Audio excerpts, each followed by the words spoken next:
On vous en reparlera. L'opération CAP 48 mobilise beaucoup d'énergie à la RTBF. Dans ce contexte-là et pour la bonne cause, s'organisait cette semaine au golf d'Anderlecht un défi sportif baptisé Golf 48, un tournoi marathon de 36 trous, 2 fois le parcours normal avec la participation de plusieurs sociétés. Une journée qui a rapporté la somme record de 51 500 € dans la bonne humeur et sous le soleil. On s'intéresse de plus près d'ailleurs à la marraine de Golf 48, Lara Tadiotto, qui fut pendant 15 ans la meilleure joueuse golfeuse belge.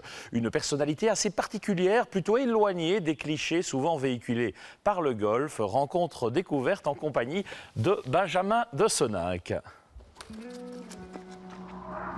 C'est une histoire d'amour, une histoire d'amant. Enfin, je l'ai vécu. Ça m'a fait mal, ça m'a fait du bien, ça m'a fait changer, ça m'a fait me détruire, ça m'a construite. Enfin, c'est l'histoire de ma vie. J'ai tout de suite compris que c'est un métier et un sport. On a le choix de se battre dès le premier trou ou de laisser aller. Mais je pense aussi que si je n'avais pas rencontré le golf, j'aurais mal fini. J'aurais été un sale gosse. Ouais. J'avais une petite tendance à essayer un peu les drogues, enfin tout ce qui est bien, tout ce qui rend dépendant. Donc je suis devenue dépendante du golf pendant 20 ans. Si j'écoutais mon caractère, je ferais tout sauter, mais ça je peux pas le faire. Déjà, il y a toujours ce problème linguistique. Est-ce que c'est des Wallons, est-ce que c'est des Flamands? Enfin déjà là, on n'y est pas.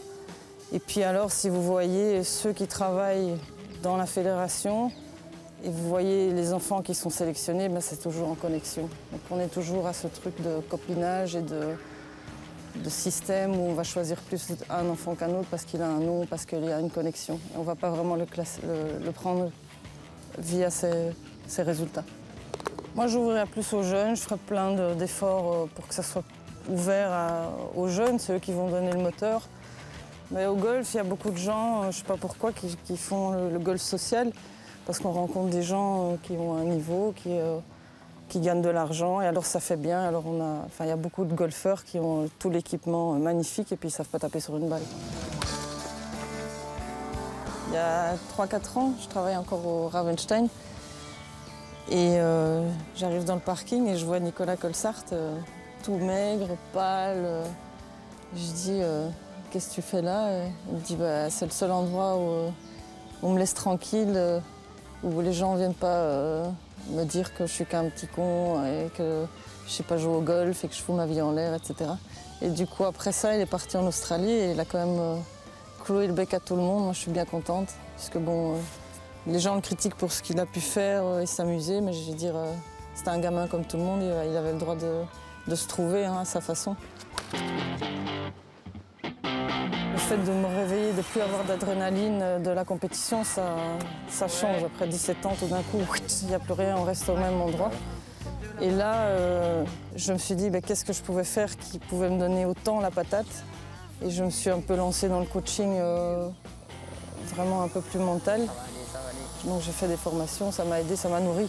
Je pense que d'être uniquement enseignante, ça ne m'aurait pas plu. Et donc voilà, maintenant je goûte à d'autres choses. J'ai acheté mon premier lit à 40 ans. J'ai un chez moi avec une adresse, ma boîte aux lettres. Tu fais à rouler. Donc balle sur le pied droit. Elle est sympa. Elle est drôle. Elle est un peu folle. Je fais ça. Ce que j'aime bien avec les jeunes, c'est que même les plus excités et les plus difficiles, en fait, le fait d'être avec la nature, de la respecter, ils respectent les hommes aussi, ils se respectent plus entre eux. Ça arrivera quand les jeunes vous dépasseront et seront meilleurs que vous. Mais il n'y en a pas beaucoup qui me dépassent. J'attends. L'orgueil parle encore. J'attends qu'on vienne me mettre la raclée. L'orgueil de la championne, c'est encore important de garder ça.